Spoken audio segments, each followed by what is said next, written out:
எதிர்காலத்தை கணிக்கிறது அப்படிங்கிறது எப்போவுமே ஒரு ட்ரிக்கியான விஷயந்தான். நான் கிட்டத்தட்ட ஒரு வருஷத்துக்கு முன்னாடி 2023 எந்த விதமான தொழில்நுட்பங்கள் தாக்கத்தை ஏற்படுத்த போகுது அப்படிங்கிற போட்டிருந்த வீடியோவில் ரொம்ப முக்கியமாக பேசியிருந்த விஷயம் என்ன அப்படின்னா ஆர்டிஃபிஷியல் இன்டெலிஜென்ஸ். அதுதான் 2023 மிக அதிகமான தாக்கத்தை ஏற்படுத்தும் அப்படின்னு சொல்லியிருந்தேன். அதே மாதிரியே ஆர்டிஃபிஷியல் இன்டெலிஜென்ஸ் இந்த வருடத்தில் மிகப்பெரிய தாக்கத்தை ஏற்படுத்தினதை நம்ம பார்த்தோம்.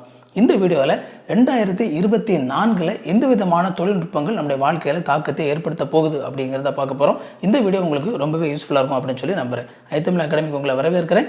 இது வரைக்கும் சேனலை சப்ஸ்கிரைப் பண்ணல அப்படின்னா சேனலை சப்ஸ்கிரைப் பண்ணிக்கோங்க. வாங்க வீடியோக்குள்ளே போகலாம். முதலாவது ஜெனரேட்டிவ் ஏஐ. ஸோ நான் போன முறை வீடியோவில் பேசும்போது ஆர்டிஃபிஷியல் இன்டெலிஜென்ஸ் தாக்கத்தை ஏற்படுத்தும் அப்படிங்கிறத சொல்லியிருந்தேன். ஆனால் அது எந்த விதமாக அந்த ஆர்டிஃபிஷியல் இன்டெலிஜென்ஸ் நம்முடைய வாழ்க்கையில் நமக்கு உபயோகமாக இருக்கும் அப்படிங்கிறது தெளிவாக தெரியல. இப்போ நாம் ஆர்டிஃபிஷியல் இன்டெலிஜென்ஸ் என்ன மாதிரியான தாக்கத்தை நம்முடைய வாழ்க்கையில் ஏற்படுத்தி இருக்குது அப்படிங்கிற அடிப்படையில் 2024 இந்த ஜெனரேட்டிவ் ஏஐ அப்படிங்கிறது இன்னும் தொடர்ந்து நம்முடைய வாழ்க்கையில் இன்னும் அதிகமான தாக்கத்தை ஏற்படுத்தும் அப்படிங்கிறது நமக்கு தெரியுது. ஜெனரேட்டிவ் ஏஐ அப்படிங்கிறது என்ன அப்படின்னா, நாம் ஒரு விஷயத்தை செய்ய சொல்லும்போது, ஒரு ப்ராம்ப்ட் கொடுக்கும்போது, ஒரு இமேஜ் கிரியேட் பண்ணுறதுக்கோ அல்லது ஒரு வீடியோ கிரியேட் பண்ணுறதுக்கோ அல்லது ஒரு கட்டுரை எழுதுறதுக்கான ஒரு ப்ராம்ப்டை கொடுக்கும்போது அது அப்படியே செய்கிறதான் ஜெனரேட்டிவ் ஏஐ அப்படின்னு சொல்லுவாங்க. இந்த ஜெனரேட்டிவ் ஏஐ தொடர்ந்து நம்முடைய வாழ்க்கையில் மிகப்பெரிய தாக்கத்தை ஏற்படுத்திட்டு இருக்குது. 2024 மல்டிமீடியாவில் இந்த ஜெனரேட்டிவ் ஏஐனுடைய பங்களிப்பு ரொம்பவே அதிகமாக இருக்கும். அது மட்டும் இல்லாமல் இப்போ நம்முடைய வீடியோ எடிட்டிங், ஆடியோ எடிட்டிங் அப்படின்னு வரும்பொழுது நம்ம இன்னுமே கூட நிறைய ஹியூமன் எஃபர்ட் அதில் கொடுக்க வேண்டியது இருக்குது. ஆனால் வருகிற நாட்களில் இந்த ஏஐ மூலமாக அந்த மல்டிமீடியாவில் வீடியோ, ஆடியோ எடிட்டிங் அப்படிங்கிறது எல்லாமே அதிகமாக ஆட்டோமேட் பண்ணப்படும். இந்த மாதிரி முழுக்க ஆட்டோமேட்டிக் வீடியோ எடிட்டிங் அப்படிங்கிறது முதலாவது ஆங்கிலத்தில் தான் வரும் அப்படின்னாலும் கொஞ்சம் கொஞ்சமாக அது மற்ற மொழிகளுக்கும் விரிவாக்கப்படும். இந்த ஆர்டிஃபிஷியல் இன்டெலிஜென்ஸ் மூலமாக டிரான்ஸ்லேட் பண்ணுறது, அதுக்கப்புறமா டப்பிங் பண்ணுறது, இந்த ரெண்டுமே 2024 மிக அதிகமான வளர்ச்சி அடையும். நாம் ஒரு மொழியில் பேசி வீடியோ போடும்போது அந்த வீடியோ ஜஸ்ட் சிங்கிள் கிளிக்கில் எந்த ஒரு எஃபர்ட்டும் நம்முடைய சைடில் இருந்து இல்லாமல் நாம் வேற ஒரு லாங்குவேஜில் பேசுகிற மாதிரி ஆட்டோமேட்டிக்காக நம்முடைய வாய்ஸே அந்த வீடியோவில் வர்ற மாதிரி நம்மளால் மல்டி லாங்குவேஜில் வீடியோ கிரியேட் பண்ணக்கூடிய அந்த நிலை 2024 வரும். 2024 அடுத்ததாக அதிகமாக தாக்கத்தை ஏற்படுத்தக்கூடிய டெக்னாலஜி என்ன அப்படின்னா எக்ஸ்டெண்டட் ரியாலிட்டி. நம்ம ஏற்கனவே ஆக்மெண்டட் ரியாலிட்டி, விர்ச்சுவல் ரியாலிட்டி, இது எல்லாமே நமக்கு ஃபீல்டில் ஒரு தாக்கத்தை ஏற்படுத்திகிட்டு இருக்குது. பெரிய பெரிய கம்பெனிஸ், ஃபேஸ்புக், கூகுள், ஆப்பிள், இவங்க எல்லாமே இந்த ஆக்மெண்டட் ரியாலிட்டியில், விர்ச்சுவல் ரியாலிட்டியில் கோடிக்கணக்கான பணத்தை இன்வெஸ்ட் பண்ணி அதுக்கான டிவைசஸ் அவங்க தயாரித்து அது ஏற்கனவே மக்கள் யூஸ் பண்ணிகிட்டு இருக்கிறாங்க. ஆனால் இதில் இருக்கிற பிரச்சனை என்னன்னு சொல்லி பார்த்தீங்க அப்படின்னா, இந்த டிவைசஸ் எல்லாமே பெரிய பெரிய டிவைசஸ், பெரிய அளவில் மக்கள் மத்தியில் இந்த டிவைசஸ் ரீச் ஆகலை. ஆனால் இது எல்லாம் இருந்தாலும் கூட இந்த ஆக்மெண்டட் ரியாலிட்டி, விர்ச்சுவல் ரியாலிட்டி செக்டாரில் இன்னும் ஒரு சிம்பிளான ஒரு டிவைஸ் ரொம்ப அதிகமாக மக்கள் மத்தியில் வரவேற்பை பெற்றுக்கிட்டு இருக்குது. எக்ஸ்ரியல் மாதிரியான ஒரு சில சின்ன சின்ன கம்பெனிஸ் நம்ம சாதாரணமாக தினசரி பயன்படுத்தக்கூடிய ஒரு கூலிங் கிளாஸ் மாதிரி இருக்கக்கூடிய அதே டிசைனில் இந்த விர்ச்சுவல் ரியாலிட்டியை, ஆக்மெண்டட் ரியாலிட்டியை பயன்படுத்தக்கூடிய அளவுக்கு அதை மிக சுருக்கமாக அதை சுருக்கி கொண்டு வந்திருக்கிறாங்க. கண்டிப்பாக இந்த டிவைஸ் பெரிய பெரிய கம்பெனிஸ் கொடுக்குற அந்த பெரிய டிவைஸ் அளவுக்கு பவர்ஃபுல்லானது இல்லை தான். ஆனால் அவ்வளோ பவர்ஃபுல்லான டிவைஸ் யாருக்கு வேணும்? அதை வச்சு யாரும் யூஸ் பண்ண போகிறதும் இல்லை. இந்த சாதாரண டிவைஸ் நம்ம கண்ணில் போட்டுட்டு நம்மளுடைய மொபைலில் இருக்கக்கூடிய டிஸ்பிளே, நம்முடைய கம்ப்யூட்டரில் இருக்கக்கூடிய டிஸ்பிளேயை USB-C மூலமாக ஜஸ்ட் அந்த ஒரு ஒயர் மூலமாக அந்த கண்ணாடியில் கனெக்ட் பண்ணுறது மூலமாக நம்ம கண்ணு முன்னாடி கிட்டத்தட்ட ஒரு 120 இன்ச் ஸ்க்ரீன் சைஸில் அந்த டிஸ்பிளேயை கொண்டு வருது. இது எந்த காலத்தை நினைவூட்டுது அப்படின்னா, நம்ம ஒரு காலத்தில் வீட்டில் கேசட் போட்டு பாட்டு கேட்டுக்கிட்டு இருந்தோம். அதுக்கப்புறமா சோனி வாக்மேன் அப்படிங்கிற ஒரு விஷயம் வந்தது. அந்த வாக்மேன் வந்தபோது சும்மா கையடக்கமான ஒரு இதில் அந்த கேசட்டை போட்டு காதில் பாட்டுகளை கேட்டுட்டு போன அந்த காலம் அப்படிங்கிறது ஒரு புரட்சிகரமான காலம். ஒரு இடத்துல உட்கார்ந்து தான் பாட்டு கேட்டாகணும் அப்படிங்கிற சூழ்நிலையை மாற்றினதே இந்த சோனியினுடைய வாக்மேன் தான். எந்த அளவுக்கு அப்படின்னா, அதுக்கப்புறம் எத்தனையோ கம்பெனிகள் இந்த மாதிரி கைக்கடக்கமான கேசட் பிளேயரை தயாரித்து கொடுத்ததுக்கப்புறமும் நம்ம எப்போவுமே அதை எப்படி அழைச்சோம் அப்படின்னா வாக்மேன் அப்படின்னு சொல்லி தான் அழைச்சோம். இந்த வாக்மேனுடைய மிகப்பெரிய ப்ளஸ் பாயிண்ட் அதனுடைய போர்ட்டபிலிட்டி தான். எங்கே வேணாலும் தூக்கிட்டு போயிடலாம். அதுக்கப்புறமா டிஜிட்டல் ஆனதுக்கப்புறமா நம்ம MP3 பிளேயர்ஸ் எல்லாமே வந்தது. அதுக்கப்புறமா நம்ம இப்போ மொபைலில் நம்ம ஹெட்ஃபோன் போட்டு பாட்டு கேட்டுக்கிட்டு இருக்கிறோம். அந்த விதத்தில் இந்த AR டிவைஸ் அப்படிங்கிறது ஒரு சாதாரண கண்ணாடி. இந்த கண்ணாடி எடுத்து நம்ம கண்ணில் மாட்டினா போதும், நம்முடைய மொபைலில் இருக்கக்கூடிய ஸ்க்ரீன் ஒரு 120 இன்ச்சில் நம்ம கண்ணு முன்னாடி தெரியும்.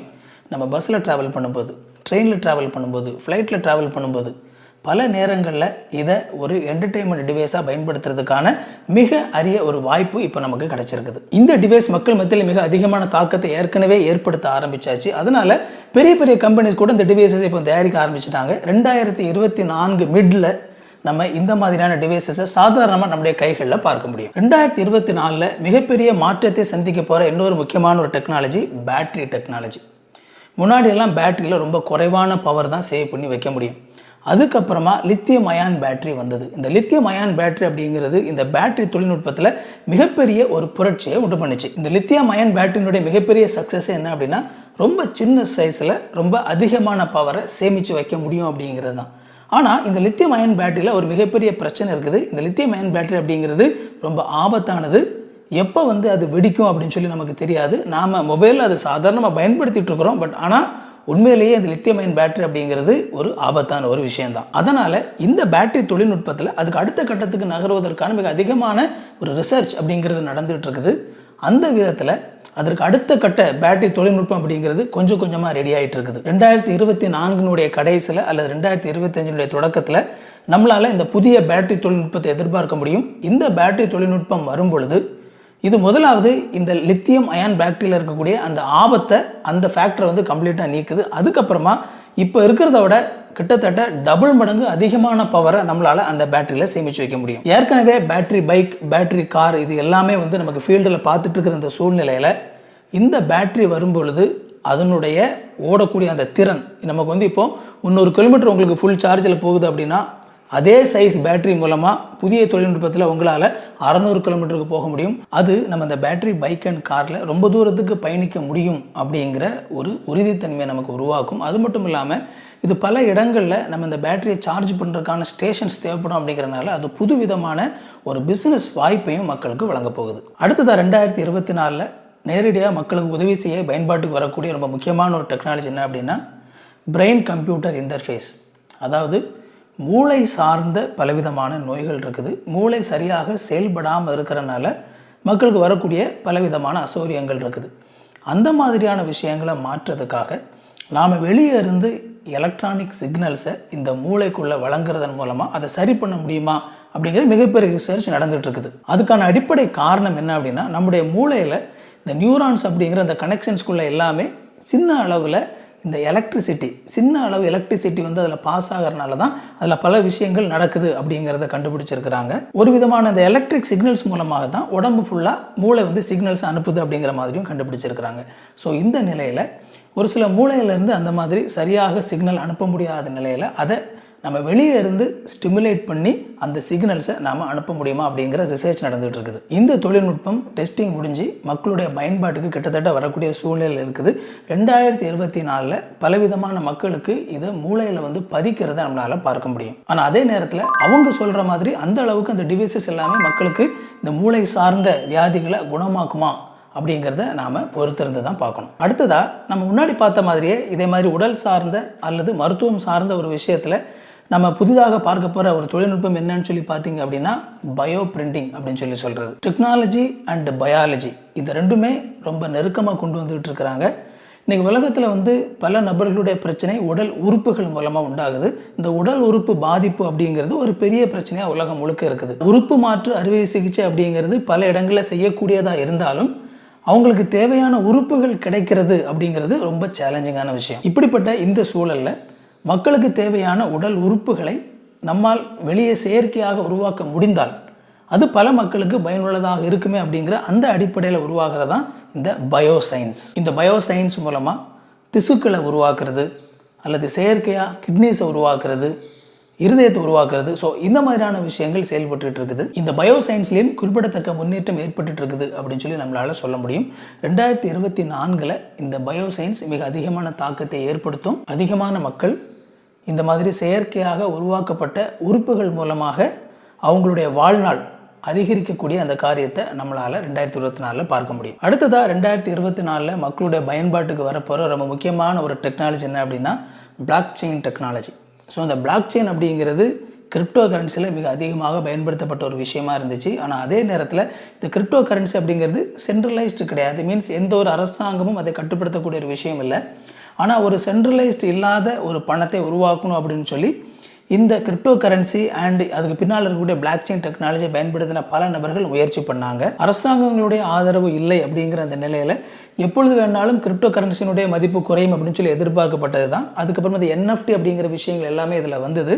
நான் கூட என்னுடைய ஒரு வீடியோவில் பேசும்போது இந்த என்எஃப்டின்னு சொல்லி இடையில ரொம்ப பூம் ஆகும்போது அதிலலாம் உங்களுடைய காசை போட்டு இந்த என்எஃப்டி அப்படிங்கிற அந்த ஆர்ட்டெல்லாம் வாங்காதீங்க அப்படின்னு சொல்லியிருந்தேன். ஏன்னா அதனுடைய மதிப்பு எப்போ அது இழக்கும் அப்படின்னு சொல்லி நமக்கு தெரியாது அப்படிங்கிறத சொல்லியிருந்தேன். அதே மாதிரி 2023 இந்த கிரிப்டோ கரன்சி அப்படிங்கிறது மிக மோசமான ஒரு வீழ்ச்சி அடைந்ததை நம்ம பார்த்தோம். கிரிப்டோ கரன்சி வீழ்ச்சி அடைந்திருக்கலாம், ஆனால் அந்த கிரிப்டோ கரன்சி மூலமாக நமக்கு கிடைச்சிருக்கிற ரொம்ப முக்கியமான ஒரு விஷயம் பிளாக் செயின் அப்படிங்கிற டெக்னாலஜி. இந்த பிளாக் செயின் டெக்னாலஜி அப்படிங்கிறது வெறுமனே நாம் கிரிப்டோ கரன்சியில் மட்டும் பயன்படுத்தக்கூடிய ஒரு விஷயம் இல்லை, அதை பல விஷயங்களில் நம்மளால் பயன்படுத்த முடியும். இந்த பிளாக் செயின் டெக்னாலஜி அப்படிங்கிறது சரியான விதத்தில் பயன்பாட்டுக்கு வந்தது அப்படின்னா பல நபர்கள் பயன்படுவாங்க. ரொம்ப முக்கியமாக ஒரு சில விஷயங்களை ஒரு நபர் புதிதாக உருவாக்கும் பொழுது இன்னொரு நபர் அந்த உண்மையாக ஒரு விஷயத்தை உருவாக்கியிருப்பார்ல அவரை மறைச்சிட்டு இன்னொருத்தர் கிரெடிட் வாங்க முடியாது. ஏன்னா ஒருத்தர் அதை உருவாக்கிட்டு அதை இந்த பிளாக் செயின் டெக்னாலஜியில் அதை இணைச்சிட்டார் அப்படின்னா எப்போவுமே அந்த விஷயம் அதில் கனெக்டடாகவே இருக்கும். அண்ட் ஒவ்வொரு முறை அது காப்பி ஆகும்போதும் அது வேறு இடங்களுக்கு போகும்போதும் ஒரிஜினலாக யார் அதை உருவாக்கியிருக்கிறாங்க அப்படிங்கிற விஷயம் எப்போவுமே மாறாமல் அதுக்குள்ளேயே இருக்கும். அப்படிங்கிறனால அது பல மக்களுக்கு பயனுள்ளதாக இருக்கும். 2024 மிக அதிகமாக தாக்கத்தை ஏற்படுத்தக்கூடிய இன்னொரு முக்கியமான டெக்னாலஜி ஸ்பேஸ் டெக்னாலஜி. இந்த ஸ்பேஸ் டெக்னாலஜி 2024 அதிக அளவில் டீசென்ட்ரலைஸ் பண்ணப்படும். முன்னாடிலாம் ஒரு ராக்கெட் உருவாக்கணும், ஸ்பேஸுக்கு போகணும் அப்படின்னா அரசாங்கங்கள் தவிர வேறு யாருமே அதை செய்ய முடியாது. அது மட்டும் இல்லாமல் அதை ரிசர்ச் பர்பஸுக்காக மட்டும்தான் செய்ய முடியும். அந்த சூழல் 2023 மாறிட்டு எல்லா இடங்களிலும் தனியார் கம்பெனிகளுக்கு நீங்களும் ஸ்பேஸில் ரிசர்ச்சில் ஈடுபடலாம், நீங்களும் தனிப்பட்ட விதத்தில் நீங்களே ஸ்பேஸுக்கு போகலாம். அண்ட் அது மட்டும் இல்லாமல் வெறுமனே ரிசர்ச் பர்பஸுக்காக மட்டும் இல்லாமல் கமர்ஷியல் பர்பஸுக்காகவும் ஸ்பேஸுக்கு போகலாம் அப்படிங்கிற அளவுக்கு இன்றைக்கி அதற்கான அந்த லைசன்சஸ் கொடுக்கப்பட்டிருக்குது. அதனுடைய தாக்கத்தை நம்ம எப்போ ரொம்ப அதிகமாக பார்க்க போகிறோம் அப்படின்னா 2024 தான் பார்க்க போகிறோம். ஒரு பக்கம் ஸ்பேஸ் எக்ஸ் மாதிரியான நிறுவனங்கள் தனிப்பட்ட விதத்தில் ராக்கெட்டுகளை உருவாக்கி அரசாங்கம் விண்வெளிக்கு போகிறதுக்கு அதுக்கு வாடகை கொடுத்து சம்பாதிச்சிட்டு இருக்கிற அந்த சூழ்நிலையில் ப்ளூ ஆரிஜின் மாதிரியான நிறுவனங்கள் மக்களை ஸ்பேஸுக்கு அழைச்சிட்டு போகிற கமர்ஷியல் திட்டங்களை அறிவித்து மக்களை ஸ்பேஸுக்கு டூர் கூட்டிகிட்டு போகிறதுக்கு முயற்சி பண்ணிகிட்டு இருக்கிறாங்க. 2024 பல நபர்கள் ஸ்பேஸுக்கு டூர் போயிட்டு வருவாங்க. நம்ம நிலாவுக்கு அப்படி ஒரு டூர் போயிட்டு நிலாவில் போய் ஒரு காஃபி குடிச்சிட்டு எர்த்துக்கு வரக்கூடிய காலம் ரொம்ப தூரத்தில் இல்லை. கடைசியாக 2024 கம்ப்யூட்டர் துறையில் மிக முக்கியமான ஏற்படக்கூடிய மாற்றம் ஒருவேளை குவாண்டம் கம்ப்யூட்டிங்காக இருக்கலாம். இந்த குவாண்டம் கம்ப்யூட்டிங் அப்படிங்கிறது நாம் இப்போ யூஸ் பண்ணுற கம்ப்யூட்டர் மாதிரி கிடையாது, அது முழுக்க மாறுபட்டது. நம்ம இப்போ யூஸ் பண்ணுற கம்ப்யூட்டர் 0 and 1 இந்த 2 ஸ்டேட் மட்டும்தான் இப்போ யூஸ் பண்ணுற கம்ப்யூட்டர் இருக்கும். இதை மட்டும் வச்சு தான் இந்த பிட் அப்படின்னு சொல்லுவாங்க, இதை மட்டும் வச்சு தான் இந்த கம்ப்யூட்டர் செயல்படுது. ஆனால் இந்த குவாண்டமில் கியூபிட் குவாண்டம் பிட் அப்படின்னு சொல்லும்போது அதில் 0 and 1 அப்படிங்கிற இந்த 2 ஸ்டேட் மட்டும் இல்லாமல் நிறைய இன்டர்மீடியட் ஸ்டேட் இருக்கிறதுக்கு வாய்ப்பு இருக்குது. ஸோ அந்த மாதிரி இந்த கம்ப்யூட்டிங்கை கிரியேட் பண்ணிட்டு இருக்கிறாங்க. பல வருஷங்கள் இந்த குவாண்டம் கம்ப்யூட்டிங் அப்படிங்கிற ஒரு விஷயம் தியரைஸ் பண்ணப்பட்டு அது ஏற்கனவே ரிசர்ச் பண்ணப்பட்டு கொண்டு வந்தாலும் இது பெரிய அளவுக்கு அது இந்த ரிசர்ச் முடிவடைஞ்சிட்டு இந்த குவாண்டம் கம்ப்யூட்டிங்கை இப்போ நம்ம யூஸ் பண்ணலாம் அப்படின்னு எதுவுமே சொல்ல முடியாது. தொடர்ந்து வளர்ச்சி நிலையில் இருக்குது. ஆனாலும் ஒரு சிக்னிஃபிகண்டான வளர்ச்சி தொடர்ந்து இந்த குவாண்டம் கம்ப்யூட்டிங்கில் இருக்கும் அப்படின்னு எதிர்பார்க்கலாம். குவாண்டம் கம்ப்யூட்டிங்குடைய தியரி நீங்கள் வாசிக்கும் போது இதெல்லாம் நம்புற மாதிரியாக இருக்குது, இப்படிலாம் ஒரு விஷயம் நடக்குமா அப்படின்னு இருக்கிற மாதிரி கூட ஒரு சில விஷயங்கள் இருக்க தான் செய்யுது. ஆனாலும் ஒருவேளை இந்த ரிசர்ச் அவங்க என்ன மாதிரி தியரியில் சொல்கிறாங்களோ அதே மாதிரி போய் முடிவடையாமல் இந்த ரிசர்ச் மூலமாக வேறு விதங்களில் கூட புதுவிதமான ஒரு கம்ப்யூட்டர் உருவாகிறதுக்கு அது காரணமாக அமையலாம். அப்படி ஒரு புதுவிதமான கம்ப்யூட்டர் உருவாகும் போது அது நம்ம இப்போ இருக்கிற கம்ப்யூட்டரோட பல மடங்கு வேகத்தில் நம்ம செய்யக்கூடிய வேலைகளை செய்கிறதுக்கு அது உதவிகரமாக இருக்கலாம். ஸோ இதில் நான் சொன்ன டெக்னாலஜியில் எது உங்களுக்கு ரொம்ப பிடிச்சிருந்தது அல்லது எது ரொம்ப முக்கியமான ஒரு வளர்ச்சியாக இருக்கக்கூடும் அப்படின்னு நீங்கள் நினைக்கிறீங்களோ அதை கமெண்ட்டில் போடலாம். அல்லது நீங்கள் 2024 எந்த விதமான பொது தொழில்நுட்பம் வரும் அப்படிங்கிறத கூட நீங்கள் நினைக்கிறதையும் கமெண்ட்டில் போடலாம். அண்ட் இந்த வீடியோ பிடிச்சிருந்து அப்படின்னா இந்த வீடியோ லைக் பண்ணுங்கள். இதே மாதிரி இன்னும் நிறைய யூஸ்ஃபுல்லான வீடியோஸ் நம்ம சேனலில் இருக்குது, போய் பாருங்கள். நம்ம சேனல் மெம்பர்ஷிப் ஓப்பனாக இருக்குது, அதனுடைய பேர் தமிழ் குடும்பம். ஜாயின் பண்ணுங்கள், சேனலை சப்ஸ்கிரைப் பண்ணுங்கள். உங்களுக்கு நோட்டிஃபிகேஷன் நினச்சிங்க அப்படின்னா அந்த பெல் பட்டனை கிளிக் பண்ணிக்கோங்க. இன்னொரு யூஸ்ஃபுல்லான வீடியோவில் சந்திப்போம் friends. Thank you. God bless you.